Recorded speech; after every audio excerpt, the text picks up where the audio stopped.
A Halfling Sonder, Sven's Story, by Illyria Valischin. Chapter 2. Several hours pass before Sven is stirred awake from a loud pounding on his bedroom door. "Sven! Sven!" His mother calls out from the other side of the door. Groaning from the bed, Sven calls back, "Ya! You lazy thing! It is already high noon and you're still sleeping," she says while opening the door, then gives a small frown seeing the state of his room. There is clothing strewn all about. A few blankets have been tossed haphazardly into a pile by the door, while other things are scattered about on every flat surface of the room. Sven looks around and then just flops back in his bed. Unable to handle the mess, she begins to straighten up the blankets near her. "Well, I was out all night trying to find Kerp, which I did," he says a bit groggy. She looks over to him. Where did he get himself tangled up now? As she settles down on the edge of his bed and continues to fold the blankets. "You know him, helping all those around, whomever he can," Sven says. Giving a sigh, she looks over at him. "Have you become part of his help on this run?" A bit of concern crossing her face. "Nah, I don't care to be around the people he's helping." He knows. She is thinking that he has been out bootlegging all night and just didn't get caught. Leaning over, she gives his face a soft touch. "Are you going to be finding an apprenticeship soon?" With a flash of frustration and a deep sigh, Sven bluntly says, "I am trying," then tosses his blankets to the side. Now more irritated with his mother and her persistent need for him to find an apprenticeship, he grabs the nearby clothing and tugs them on, then grabs his pack and throws it over his shoulder, just leaving her to deal with the mess of his room as she sees fit. Storming down the stairs, not wanting to be home anymore, he throws open the front door and steps out into the salty sea air. The sounds of the village, very much alive, surrounds him as he stands in the midday sun. The aromas from the lunch meals add another layer to the air wafting about. At times he really loves living near the harbor and all the shops. However, this was not one of those days. The traffic bustling about and the smells only added to the irritation that had started to build. Taking a deep sigh inwards, he closes and locks the door. As he hears the sound of a little one running up behind him, accompanied with little sobs. Sven looks down at the little girl. "What's wrong?" "My dolly is missing." She sniffles while wiping her face in her sleeve. "Where was it last?" Pointing to the fence post, she sniffles out, "Over there." Walking over to the post, he tries to see where it might have fallen, or if it had just been taken. As he looks about the corner of the fence, he spots the likely suspect's footprints, or more accurately paw prints of the puppy next door. This makes him feel even more disgruntled, knowing that he will have to track down the pup. Looking at the girl, he motions for her to stay put, then takes a large step over the fence and begins to look for any sign of freshly dug dirt. When Sven rounds the back of the house, he is greeted by a very muddy and happy puppy who is jumping excitedly. Stepping out of the line of play, he manages to think quickly on his feet and picks up a nearby stick. He tosses it to distract the pup. As he continues looking around for where the pup might have buried his new-found treasure, it takes quite a few more tosses before Sven finds a spot of fresh dug dirt underneath a patch of black-eyed Susans. Crouching down, he sifts through the dirt and is relieved to find a bit of pink showing. With a few more handfuls, the little doll is uncovered. Sensing that the play is over, the puppy gives a slight whimper. Hearing the disappointment in the pup, he tosses the stick a good distance one last time before heading back to the front of the little house. Dusting the doll off as best he can, Sven looks over at the little girl. "Here's your doll." She looks up at him and then to the doll. "It's all gross. You want a new one." He gives a sigh. "Or you could give this one a bath." "It needs to be clean." She sniffles. He sighs inwardly. "Okay, let's go get it cleaned up." She holds out her hand to him, and he takes it and leads her to the back garden sink. He uses the little hand pump to fill the sink full of cool, refreshing water. Are you going to clean her? She asks while watching him. Giving a slight nod to her question, he dunks the doll into the water and slowly scrubs the slobber and mud off, taking great care not to damage it any more than what had already happened from the puppy's play. She stands on her tiptoes, trying to see into the sink, while he cleans the toy. A few moments longer and Sven stops the water and gives the doll a good shake before using one of the towels stored under the sink. How is that? He holds it out for her to inspect. She's pretty. The little girl smiles up at him, holding her arms out. Thank you. Try to keep a better eye on her. Don't want another dog to come and take her away again. I will. She bounds off around the side of the house again. Taking a moment, Sven tidies himself up in the sink. He is so deep in thought that he doesn't even notice his father coming out the back door. Hey, how goes it? His father says. Jumping a bit from the greeting, Sven looks over. Oh. Right? Good. Did you find your friend yet? Yep, he was helping others and got caught up in it. Didn't realize how long he had been away. Ah, well, I hope he gets his stuff together. So what are you up to? With a slight shrug, Sven answers, the usual. Waiting for something to find me. His father gives a slight head scratch and replies, well, that sounds a bit boring. How about you help me with some of my work? I have some deliveries I could use your help with. Giving a slight nod, Sven says, all right. His father picks up a few packages from the side of the door and smiles, wonderful. These need to go to the inn to a Mr. Collars. The easy enough, Sven says. Should be. His father gives a slight chuckle. Gathering the few packages up, he puts them into his pack. Sven then waves goodbye to his father and walks around to the front of the house, relieved to have a better reason for leaving his well-meaning but annoying mother. Walking his usual path towards the other side of the village, he returns all the good afternoons he hears. As he reaches the inn in the early afternoon, he notices that it isn't very busy, and most of the guests staying there have left to deal with their day's needs or visits. Entering the building, he can see no one around, and the place is quiet except for a rustling sound coming from the opposite side of the building. Hello, he calls out, looking for the receptionist. But there is no answer. Looking around for where a shuffling sound had come from, Sven looks about for anyone, however sees no one. Waiting a few more minutes, Sven walks about the front of the room, wondering why no one is at the front desk to receive the packages or even customers. Calling out once more, hello, but still no reply.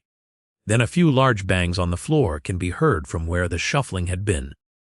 Wondering if the person just could not hear him, Sven heads towards it. As he reaches a door, he sees a very large pile of boxes swaying about. Hello, Sven says. The boxes give a sudden jump and tumble out of a male halfling's arms. Ah! Looking a bit guilty, Sven looks at him. Sorry, I did call from the front desk. It's fine. Fine, the man says, waving Sven's response away. What are you looking for? I have some packages to be delivered. He holds them out. Oh, and who is it for? The halfling shuffles his way past the boxes and begins to lead Sven back to the front desk. Sven pulls out one of the boxes and looks for the name, Mr. Collars. The man goes to the ledger and begins to look over the names listed on the registry. Ah, here he is. Room 154. It's up the stairs and end of the hall. Thanks. Sven gives a slight bow of his head and hurries up the stairs. Walking straight to the end of the hall, he turns and faces the door, giving it a knock. A bit of shuffling can be heard on the other side as Sven waits. The door swings open with a cranky-looking gnome standing there. What? I have some packages for you, Sven says while holding them out. With a nod, he takes the packages. Ah, took a bit. How much? A bit perplexed by the question, Sven asks, how much for what? Delivery? he says while raising an eyebrow. Nothing. Sven is a bit confused at this thought, knowing that the charge was already included with his father's company. Okay, thanks. The gnome shuts the door. With a little shrug, he turns around and heads back out of the inn, wondering what to do next when he spots Willa coming out of the general store, just a few shops down.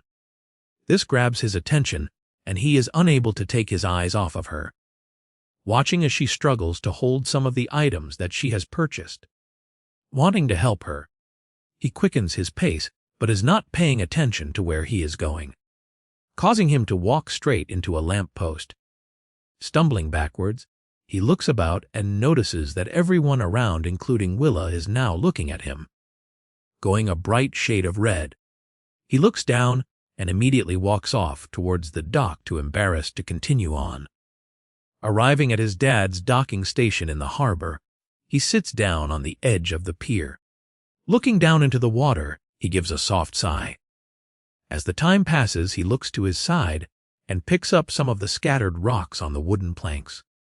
He chucks them into the water, when one of them hits something and a familiar sound rings out. Looking over, he spots a tube bobbing up and down. Stupid thing, he mutters, chucking another rock at it, causing it to send another light out. As it scans the floor, the presence of someone new sitting down gets his attention. Looking over while tossing another rock, he sees his friend Frit. Hey Frit, Sven says. What's got you all torn about in the orc's panties? Frit teases. Sven looks at him. Oh, just finished helping Willa out by getting Kerp to come home. Then those stupid tubes down there. He points to one, and I am bored. Well, that is nice of you to help Willa. Is Kerp getting out of control again? He asks while trying to see what Sven had pointed at. I don't see any tube. Sven picks up a bigger rock this time and tosses it, causing the light to flash out. Frit looks a bit surprised and then shrugs it off. So, what you been up to? Sven asks. Oh, looking for something to do. Chasing Cleo and causing Farmer Zeke issues. He gives Sven an elbow to the side with the last word, with a few good chuckles. A smirk crosses Sven's face. How's the chase going? Frit gives a little sigh. Well, she is putting up a good fight. But I think I will have her by the end of summer. He puffs out his chest on the last bit. I don't doubt that at all. She likes you, just really likes the game. You better be willing to keep up the chase after you caught her. Sven gives Frit a little nudge in the ribs. Oh, I know. He smiles. But she is worth it. What about you? Anyone caught your eye yet? He gives Sven a sideways glance. Pursing his lips, Sven hesitates a moment before saying softly, Willa. He looks down at the water, dropping the rest of the pebbles in his hand. Kerp's sister. Frit's eyes widen with surprise. Have you said anything? Sven quickly shakes his head. Hell no. You think I want to die? Frit nods slowly. You sure chose a difficult one. I don't envy your chase. Tell me about it. Sven lets out a deflated sigh. Kerp gave me his last sparkle juice, just so I couldn't ask her out. Damn. Frit breathes out. He sure is protective of her. He is going to have to let it go sometime, though. Do any of us ever give up what makes us who we are? Sven looks at the tube some more. True, I guess. That is why we are halflings. Peering at the tube, Frit says, So, how is the nagging going from your parents? Mine won't let up. Letting out another loud groan, Sven replies. I didn't get the apprenticeship and they won't let up about it. All I know is I am good at tracking and sneaking. But honestly, who here isn't? I don't know if tracking and sneaking are important. Have you tried for any other apprenticeships? Or are you going to sign up for the guard? Frit says, a bit uneasy on the last bit, not wanting to lose his friend to constant travels or worse. Maybe I can make stuff. Maybe make something Willa would really like.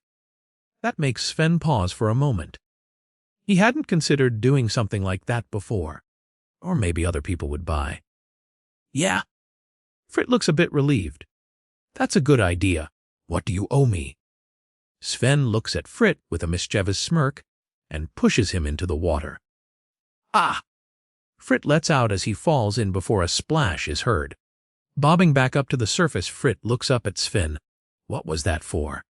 He gives a few more coughs and wipes the water from his face. Cleo, Sven chuckles. What? Frit says. She had you. He sputters out as he swims for the ladder. This just makes Sven laugh out hysterically as he watches his friend climb the ladder and shake out his clothing and hair. He looks Sven over with a contemplation. I will have to figure a way to get her and you for this. I'm sure, Sven says. I'm sure. On the last bit of laughter, he stands up and pats Frit on the back. With it, the two of them head off back towards the center of town. The wonderful, delicious smells of the restaurants starts to fill their noses.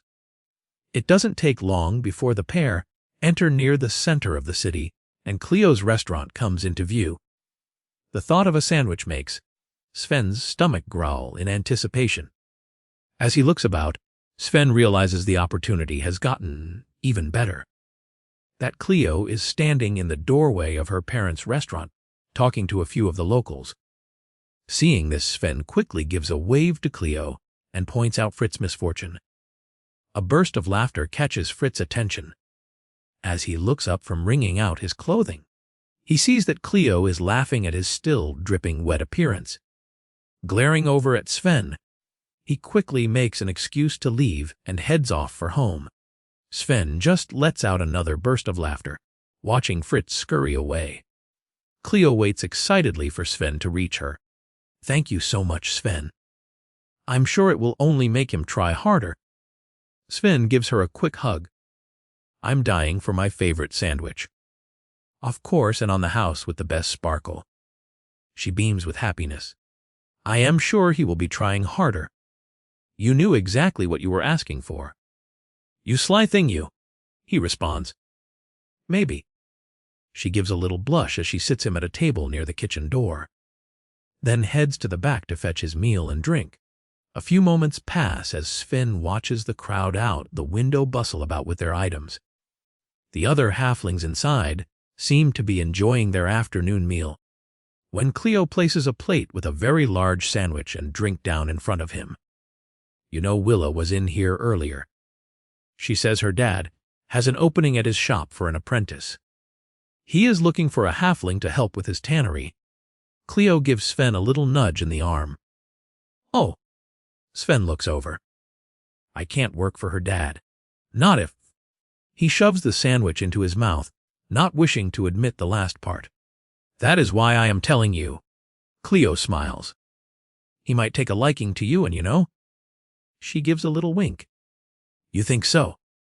Sven sounds a bit hopeful at this aspect. He will know you have some skills to take care of his little girl, and you would be close to her. Cleo says softly. Besides, it's obvious you want to chase her. Sven looks down at this acknowledgement. I can't. Kerp. Cleo cuts him off before he can even finish. What about the bubbling dope? He won't let me? Sven admits before finishing his sandwich and taking a swig of the juice. Yum. Cleo looks at Sven straight in the eyes. Sven, Kerp is your best friend, and you know how attached he is to Willa. But he has to realize she is a woman now and not his baby sister. She wants to be with someone and is going to start pursuing. She pauses a moment and then adds softly, because she thinks no one is interested in her. This makes Sven's mouth fall open. A shocking moment of realization and pause of thought on what Cleo has just said. He stands immediately and gives Cleo a kiss on the cheek. Thanks, he bolts for the front of the restaurant, determined to let her know that she is wanted and desired and going to be chased by him. Cleo stands there a bit in shock at the abrupt nature of her friend. She calls out, remember, she likes simple things, Sven. A small smile crosses her face as she watches the door close. Sven starts thinking to himself, what is her favorite flower? remembering the list of flowers she had said were nice in the past. His mind starts to race for the answer of which one to pick. Lilies he questions a moment, and then shakes his head that was his mother's. Daffodils, maybe. Roses were usual picks for most, even daisies. But none of them seemed to be making Sven feel sure. He reaches the florist and begins to scan all the little bunches. But, again, nothing seems to feel like what he is looking for. They are all vibrant and wonderful to look at, but also big and flashy. Knowing Willa will not enjoy seeing such a big show, he heads for another florist in the town, hoping to find something a bit more subtle in arrangements. As he walks along the path, he starts to go over all the flowers he can think of, feeling completely irritated at himself for forgetting what flower she loved. He knows that she had mentioned it several times, but now, when it matters, he can't remember. As Sven enters the little shop, a small sign on the front of a little bucket catches his eye.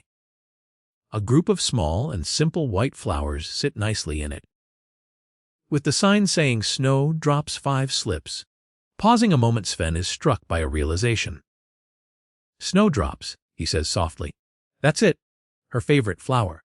I can't believe I had completely forgotten that." He picks out the best-looking one and takes it to the counter. "Is this all?" a small halfling girl asks. Sven gives a nod and lays the 5 slips down onto the counter. Then she gives a nod and wraps the stem up in a cool cloth to make sure it lasts. "Have a nice day," she says. With the flower in hand, Sven leaves the shop and begins to think where to look for Willa. In the moment's desperation to find her, he had completely forgotten to ask where she might be. Now that he had the flower, Sven wasn't exactly sure where to begin his chase. Taking a breath, he decides to head for her house, thinking that would be the most logical place to start. But quickly finds that she is not at home, her father's shop, or any of her friends' places. Asking a few of them where they think she might have gone for the day. No one had even the slightest idea where she would be. It wasn't until he made his way back to Kerp's place did he get a clue. Kerp told him that Willa had overreacted about him being gone so long, that she had thrown a vase at his head and nearly took it clean off in her anger. Then she stormed out of the building, and he hadn't the faintest idea on where she would be now, but hoped it was to blow the rest of her temper off on someone else, leaving the little shack for his friend to continue sulking in.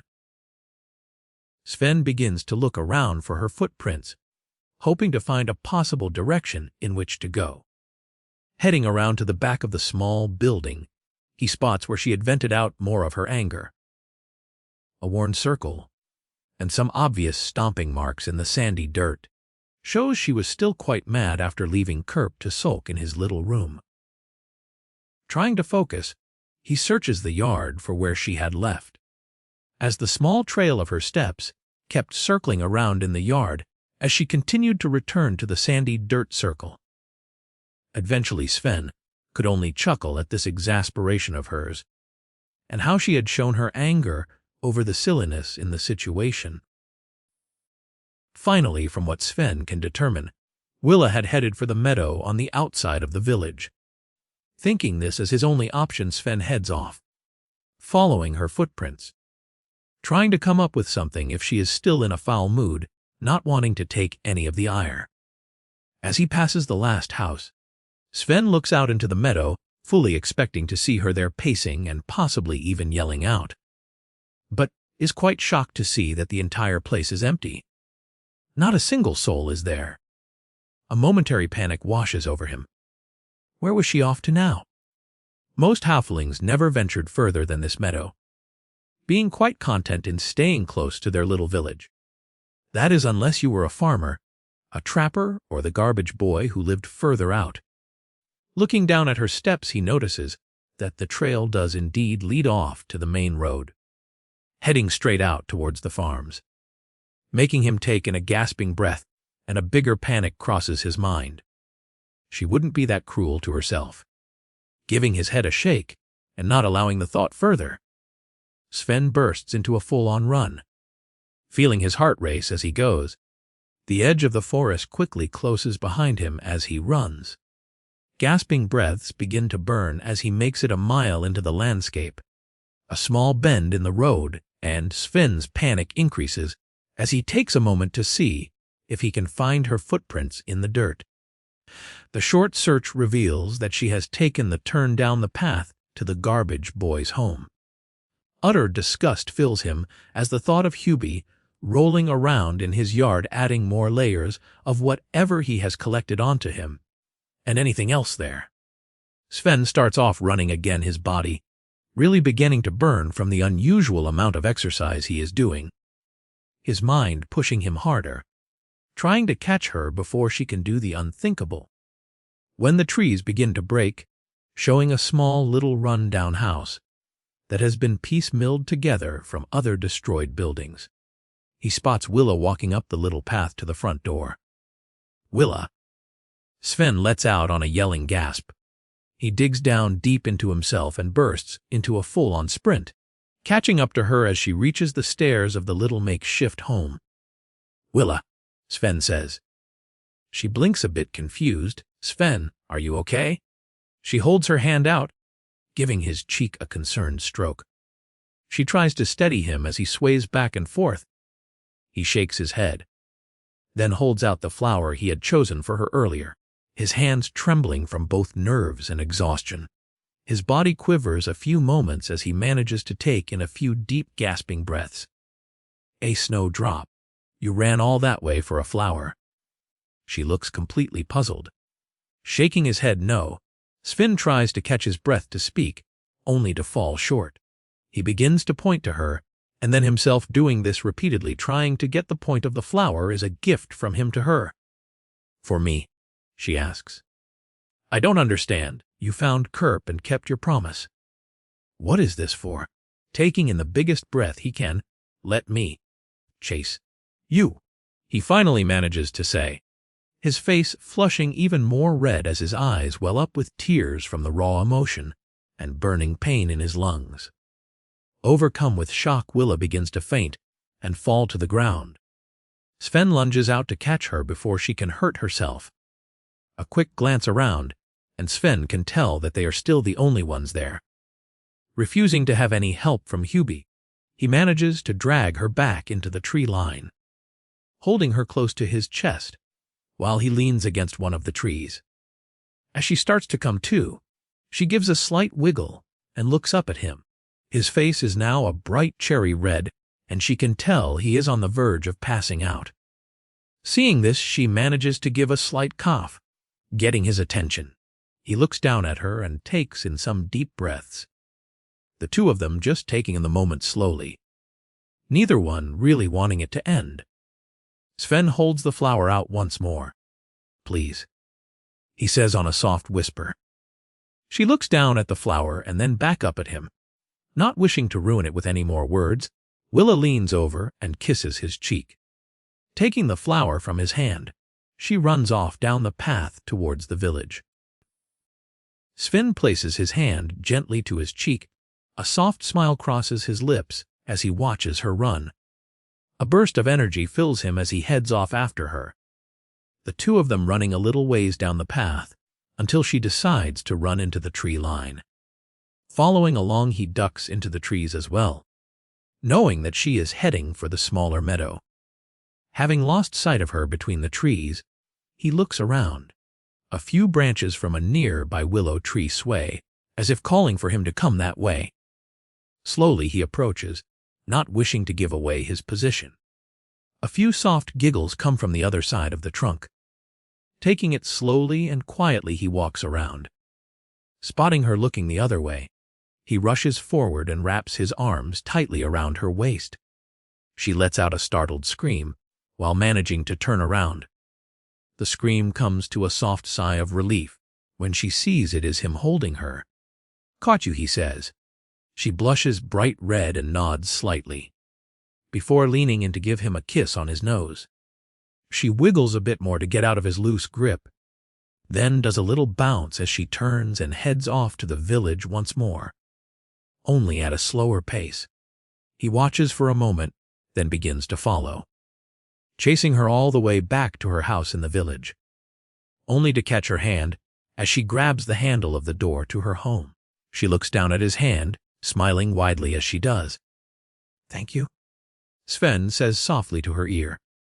She looks into his face and gives a slight nod. I thought you would never come." "I did, though. I made it all the way from here. Just in time, didn't I?" He looks a bit nervous. "In time?" She looks puzzled. "I'm still a little lightheaded. I'm here." He smiles. "Yes, you did." She smirks, swinging her hand in his. Sven leans in and gives her a small kiss before saying, "Is your father home?" Willa stands there a bit shocked at the intimacy just given, shaking her head dreamily. "Doesn't look like it." "Think he is at his shop still?" he asks. "Probably. He has been really busy." Giving her hand another slight squeeze, he leans in and gives her a kiss. "Caught you." He steps back, blushing bright red, then releases her hand from his. The two take a moment just staring at each other, as he is completely elated with the new-found excitement for life welling up inside of him. The girl of his dreams had wanted to be his. She had been waiting all this time for him to come chase after her. Leaving her to enter, Sven turns and heads off to the tannery, giving himself a bit of a pep talk on how to convince Mr. Leatherthimble to accept him as an apprentice. Approaching the shop, Sven can see the lights are still glowing and the sounds of frustration are filling the air. Things are most certainly not going well. As he reaches the doors of the shop, a loud crash of metal and cursing echo out. When he opens the door, he sees a pile of metal and skins spread haphazardly across the floor. "Sven, everything okay? Did Kerp get in more trouble?" Mr. Leatherthimble asks as he sees him standing in the doorway. "No, Mr. Leatherthimble. I was wondering if you still had an opening for an apprentice and could use some help this evening." Sven shifts slightly. "Well, yes, I do have an opening and could definitely use the help. But what about Mr. Wormork?" he asks, confused by the question Sven asks. "What do you mean?" "I thought you were going to be apprenticing at his time machines and odds shop." Realizing what he is being asked, Sven looks down a bit ashamed. I broke a really fancy watch, so he won't let me become his apprentice."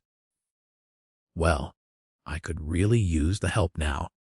I'll give you a week no matter what, and then make my decision," Mr. Leatherthimble says, holding his hand out for agreement. Shaking his hand, Sven replies excitedly, "Thank you. I promise to work as hard as I can. Just tell me what you would like me to start with."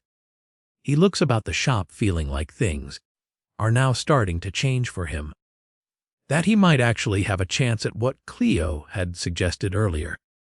Mr. Leatherthimble points to the mess of furs on the floor. Those need to be stripped of the flesh and washed.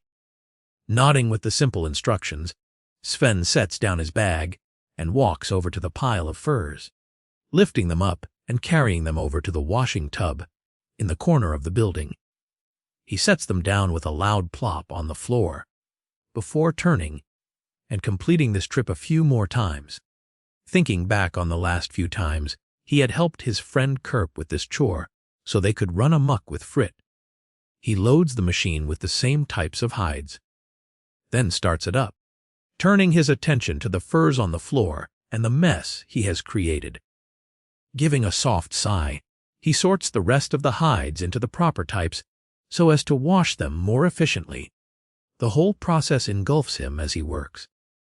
An air of peace quiets his mind as he is lost in the work so much that he quite forgets that time is passing him by. It isn't long before Sven feels a heavy hand upon his shoulder and the gruff voice of Mr. Leatherthimble. "Sven, it's getting on, and we need rest before the next day's work. I expect you here an hour past sunrise and no later." "Yes, sir." Sven shakes his head in agreement, giving a slight stretch as he stands, his body happy to be moving about again. Gathering up his things, he heads to the door and waves goodbye to Mr. Leatherthimble. While walking on his way home, he recounts the day's events and how it feels like a dream of good fortune that has smiled upon him. Arriving at his quaint little home, he opens the door and heads straight for the kitchen, wanting to get some food into his very hungry and rumbly stomach. Looking about the room for something to eat, he decides to make himself a sandwich and head upstairs. Upon entering his room, he is quickly reminded about his earlier conversation with his mom. As he looks about, he can tell that she had worked hard in getting it all cleaned. Even his laundry had been finished. Giving an inward sigh, he thanks his mom for the work she had done, then goes about getting ready for bed, setting 3 alarm clocks to make sure that he will not miss the time to get up. Feeling the exhaustion now that he is relaxed, he lays down into his bed and gazes up to the ceiling, his mind reflecting once more how the day had started out on such a sour note, but had grown into something so wonderful. Thank you for listening to my story. If you liked it, please like and subscribe and hit that bell for notifications.